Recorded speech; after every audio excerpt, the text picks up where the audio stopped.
Welcome to Empathy Stories, where we share tales of resilience, compassion, and the extraordinary power of human connection. Today, we bring you the story of Sarah Mitchell, a dedicated nurse, and Andrew Caldwell, a billionaire whose life seemed lost after a tragic accident. Their journey will inspire you to believe in second chances and the strength of the human spirit. The rain poured steadily over the sprawling hills of upstate New York, shrouding the Caldwell estate in a veil of mist. The mansion stood grand and unyielding, its stone facade a testament to the wealth and power it had once represented. Sarah Mitchell tightened the strap of her modest suitcase as she stood at the towering gates.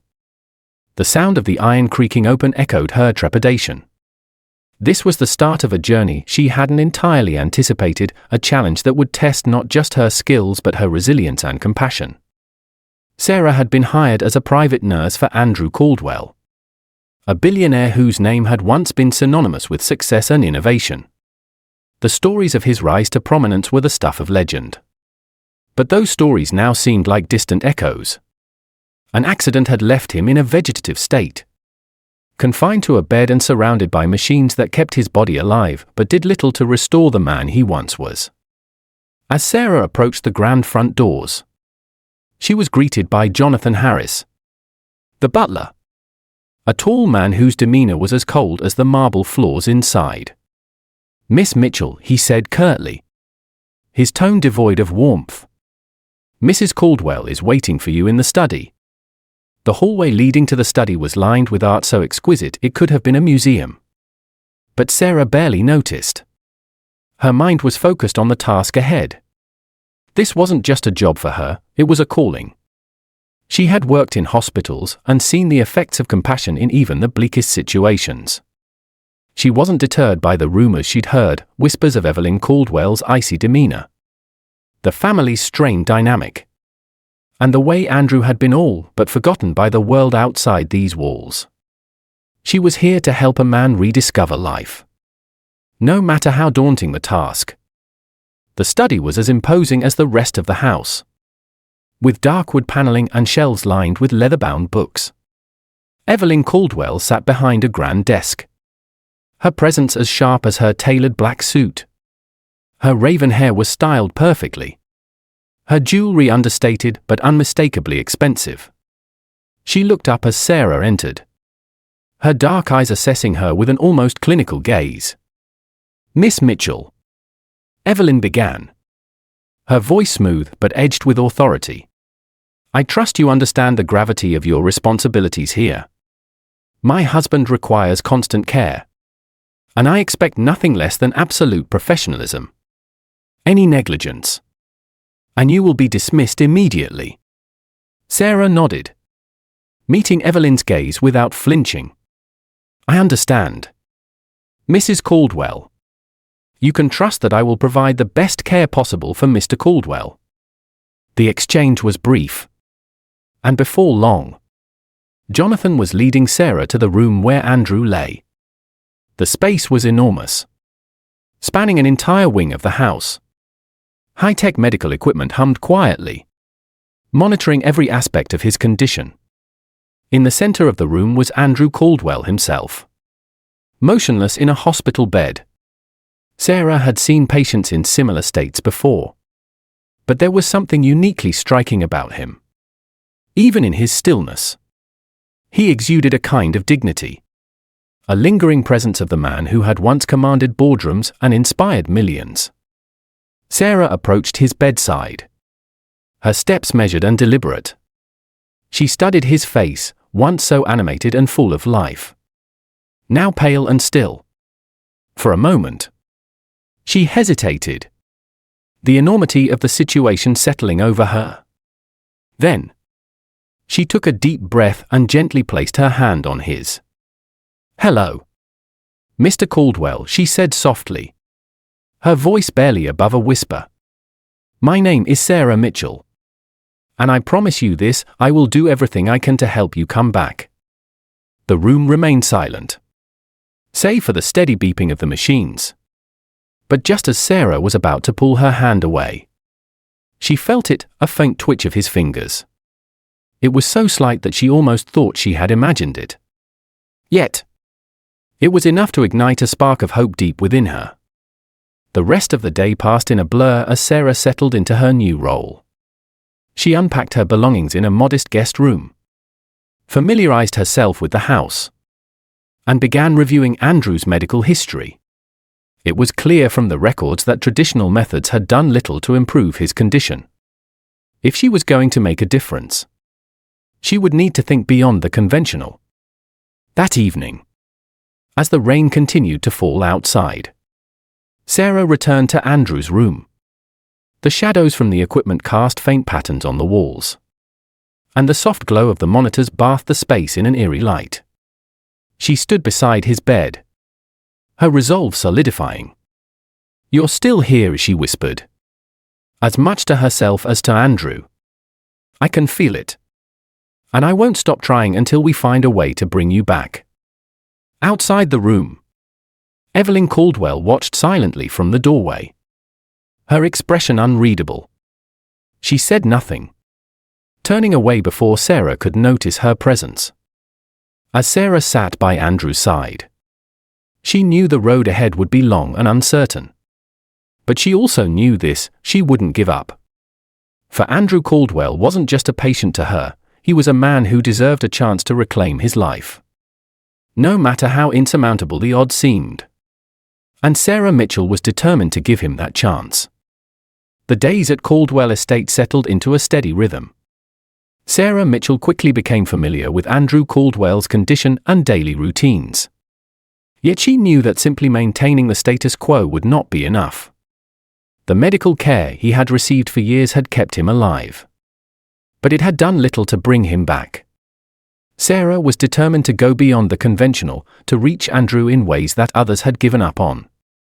One afternoon, she entered his room with a tray of food she had prepared for herself, the scent of homemade soup filling the space. The sterile environment, dominated by beeping machines and cold equipment, made the room feel more like a hospital ward than a home. Sarah decided it needed to change. She began adding small, personal touches, framed photographs of Andrew's past travels, books from his library that had once been his favorites, and soft music playing in the background. She believed in the power of the senses, in creating an atmosphere that might awaken memories and stir something deep within him. "Good afternoon, Mr. Caldwell," she said gently, placing the tray on the bedside table. As always, she spoke to him as though he could hear every word. "I found a book about your trips to Italy. The photos are stunning. Maybe one day you can tell me all about it." Andrew remained motionless, but Sarah felt the weight of her words hang in the room, as if part of him was listening. She moved toward the window, where a Russian blue cat, Maximum, sat perched on the sill. Max had been Andrew's constant companion before the accident, and Sarah had arranged for him to return to the estate. The cat's sleek fur shimmered in the sunlight as it glanced between Sarah and Andrew, as though assessing the situation. "Do you remember Max?" Sarah asked softly, kneeling to stroke the cat. Max let out a quiet purr before returning to his watchful position by the window, though Andrew gave no visible response. Sarah noted a slight fluctuation in his vitals on the monitor. It was small, almost imperceptible, but enough to give her a glimmer of hope. As the days turned into weeks, Sarah doubled down on her efforts. She began introducing music into Andrew's therapy, playing soft classical pieces that she hoped might resonate with him. She also talked to him constantly, sharing stories about her life, the changing seasons outside, and even trivial details about the estate. It wasn't just about filling the silence, it was about building a bridge, no matter how tenuous, to the man who had been lost. One evening, as the golden light of sunset streamed into the room, Sarah decided to take her efforts a step further. She pulled out an old piano she had discovered in one of the estate's unused rooms. She had it tuned and moved into Andrew's room. Sitting down, she began to play a gentle melody, her fingers gliding over the keys. The sound filled the space, a warm contrast to the mechanical beeping of the machines. As she played, she glanced at Andrew. For a fleeting moment, she thought she saw his fingers twitch. She paused, her heart pounding. But when she looked again, he was still, undeterred. She continued to play, hoping that each note might reach some part of him that was still holding on. Not everyone approved of her methods. Evelyn Caldwell remained skeptical, her cold demeanor unyielding. One evening, she entered the room as Sarah was humming softly to Andrew, her disapproval evident in the sharp click of her heels against the floor. "Miss Mitchell," Evelyn said, her tone curt, "I hope you're not wasting time with these unconventional approaches. My husband requires proper medical care, not whimsical experiments." Sarah didn't flinch. She had long since learned to stand her ground.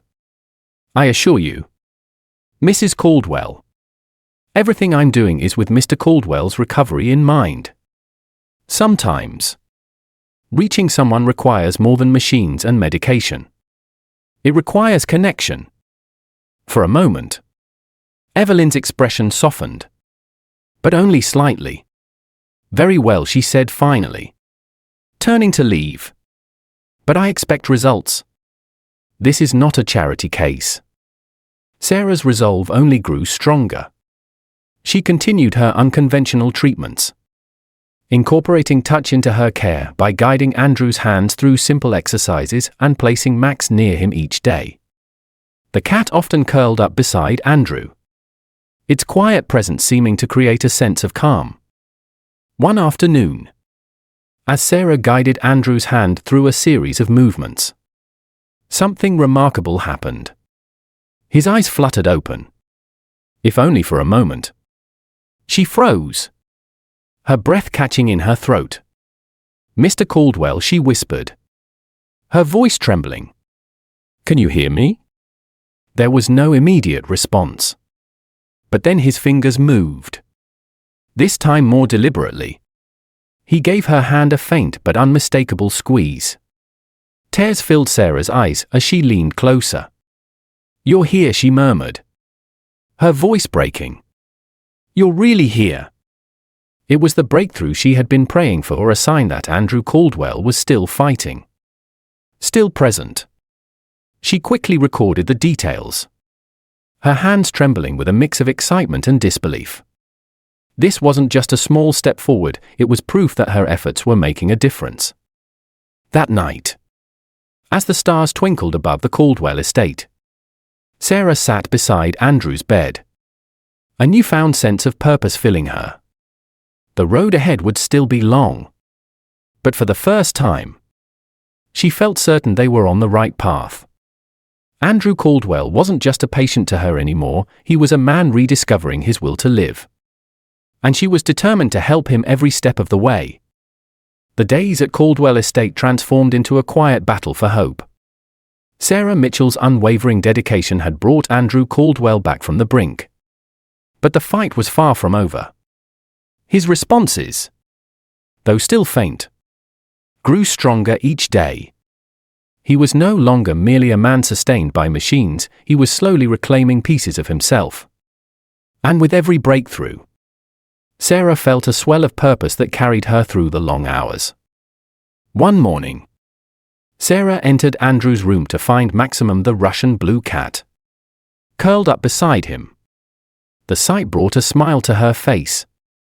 Max had become an integral part of Andrew's therapy. The cat's purring presence seemed to calm him, and Sarah often caught glimpses of what she thought were small smiles tugging at the corners of Andrew's lips when Max was near. "Good morning, Mr. Caldwell," Sarah said cheerfully, placing a tray of tea and books on the bedside table. "Max is keeping you company, as always. You've got quite the loyal friend there." As she prepared for the day's therapy session, Sarah's thoughts wandered to Evelyn Caldwell. The woman's cold exterior had begun to show cracks. There were moments, fleeting, but unmistakable, when Evelyn lingered in the room longer than necessary, her gaze softening as she watched Sarah work with her husband. It was as though she was seeing him. Truly seeing him. For the first time in years. That evening, Evelyn appeared in the doorway of the study where Sarah was reviewing medical notes. Her usually perfect composure was slightly askew. Her voice softer than usual. "Miss Mitchell," she began, her tone hesitant. "May I have a word?" Sarah looked up, nodding. "Of course." "Mrs. Caldwell." Evelyn stepped inside, her hands clasped tightly in front of her. "I've been watching you. The way you care for Andrew. I didn't think it would make a difference. But it has. I see it now." Sarah's heart ached at the vulnerability in Evelyn's voice. "It's not just me, Mrs. Caldwell. He's been fighting all along. I'm simply here to remind him that he's not alone." Evelyn sank into a nearby chair, her gaze distant. "I've spent so many years caught up in appearances. What the world thought of us. Of me. And now I realize how much I've lost, how much I've taken him for granted." Her voice broke. And for the first time, Sarah saw tears in the eyes of the woman who had always seemed so untouchable. "Mrs. Caldwell," Sarah said gently, "it's not too late. He's here. And he's still fighting. He needs you just as much as he needs me." Evelyn nodded, her expression resolute. "I want to help. Teach me what I can do." The next day marked a turning point. Evelyn joined Sarah in Andrew's therapy sessions, her initial awkwardness giving way to quiet determination. Together, they worked with Andrew, guiding his hands through simple exercises and reading aloud passages from his favorite books. Evelyn's presence seemed to ignite something in Andrew. His responses grew stronger, and his eyes lingered on hers with a flicker of recognition. One afternoon, as the three of them sat in the estate's garden, the golden light of the setting sun bathed everything in warmth. Andrew's movements were still shaky, but he managed to lift his hand to stroke Max's fur. It was a small gesture, but one that filled both women with profound hope. "Andrew," Evelyn said softly, her voice trembling with emotion, "we've been given a second chance. I won't waste it. I promise." Andrew turned his head slowly, his gaze meeting hers. His voice, though hoarse, was steady. "I know," he whispered. "And I won't either." Tears welled in Evelyn's eyes as she took his hand. And for the first time in years, she smiled, truly smiled. As the weeks turned into months, Andrew continued to regain his strength.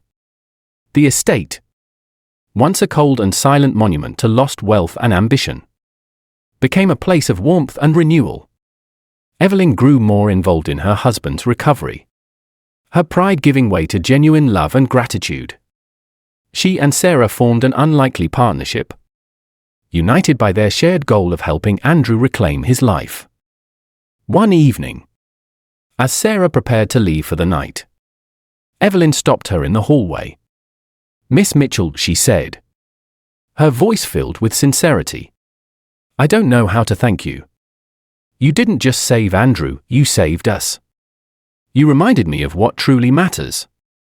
Sarah smiled, her heart full. "It wasn't just me, Mrs. Caldwell. You found your way back to him, and he found his way back to you. That's what matters." The following week, Andrew achieved his biggest milestone yet. With Sarah and Evelyn's support, he managed to take his first unassisted steps in the garden. The moment was met with tears, laughter, and a deep sense of triumph. It was a testament to the resilience of the human spirit and the power of connection. as Sarah watched Andrew and Evelyn walk hand in hand through the garden. She felt a profound sense of peace. Her journey at Caldwell Estate had been one of challenges, breakthroughs, and unexpected bonds. She had witnessed not just a physical recovery, but an emotional and spiritual one as well. Healing, she realized, wasn't just about mending bodies, it was about restoring hope, love, and trust. Andrew Caldwell's story was a reminder that even in the darkest times, there is always a path forward, illuminated by compassion and determination. Thank you for joining us on this heartfelt journey through Sarah and Andrew's story. Their perseverance and compassion remind us that even in the darkest moments, healing is possible when love and determination guide the way. If this story touched your heart, please like, share, and subscribe to Empathy Stories. Your support helps us continue to share inspiring tales of hope and humanity. Remember, true healing begins with understanding and connection. Until next time, stay kind and stay hopeful. See you soon.